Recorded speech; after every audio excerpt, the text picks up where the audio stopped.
Not everybody, of course, likes the Olympics, and in our quest for fairness and balance, we've found one of them and we've asked their opinion. With us is a very definite non-member of the Olympic family, John Finnemore. Yeah, I've never really watched the Olympics. I don't mind them coming to London, I like the sense of occasion, but I've never had any interest in watching them. I think I decided when still at school that finding out who was the fastest at the moment didn't really, matter. Given that it's always going to be someone, I don't particularly mind not knowing who it is at the moment. And I definitely don't mind whether or not they were born in the same country as me. It's fine if they are, but it's fine if they're not. So when they asked me to do this show, I thought, well, I don't need to watch the sport. I'll talk about the politics, the sponsors, the brand exclusion zone. I bet I can get into a right old lather about that. Turns out I can't.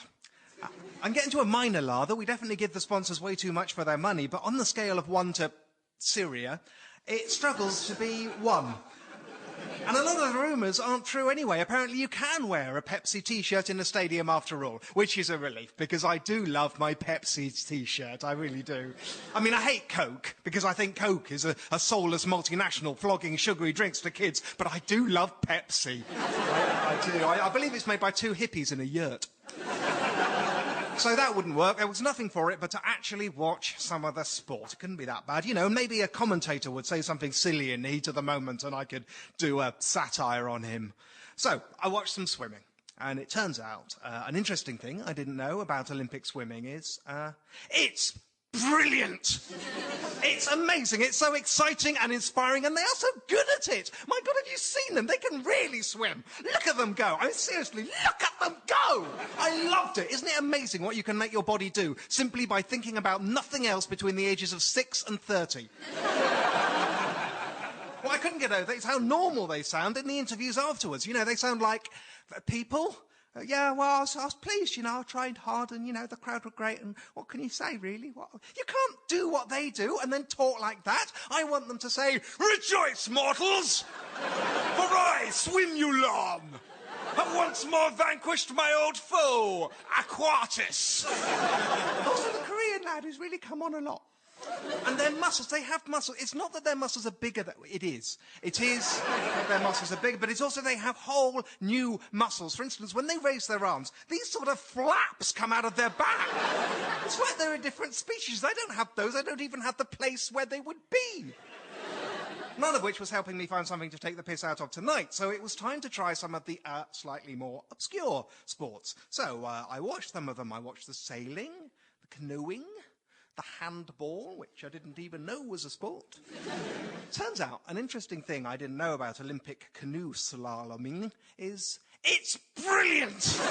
It's absolutely amazing. How do they do that? All of them, all those sports, were brilliant. It turns out watching people do something they do supremely well is always riveting, even if the thing they are doing is, on the face of it, a little bit silly, naming no table tennis names. I mean, I even enjoyed the beach volleyball, for God's sake. Of course you did, you grubby little man, you're thinking. No, the men's beach volleyball. I spent some of my life watching grown men play beach volleyball, and I don't even regret it. Because they can play it really well. And I also discovered that I desperately want the winner to come from the same country as I do. It turns out I massively care about that. People I have never heard of doing something I barely understand, and I am screaming at the TV, "Come on, the British one! Elbow the Swede out of the way! Sail faster! Canoe more agilely! Do whatever it is you're trying to do in handball with more proficiency!" Not that I'm a complete glassy-eyed convert. I still think films are better than sport, for instance, and that football would be vastly improved by the introduction of a minefield tiger. Minefield or a tiger, actually. But my experience over the last 3 days has genuinely surprised me, and to my so very recently ex-fellow Olympics haters, let me just say, it might be worth checking. Just like you check every so often to make sure you still hate olives.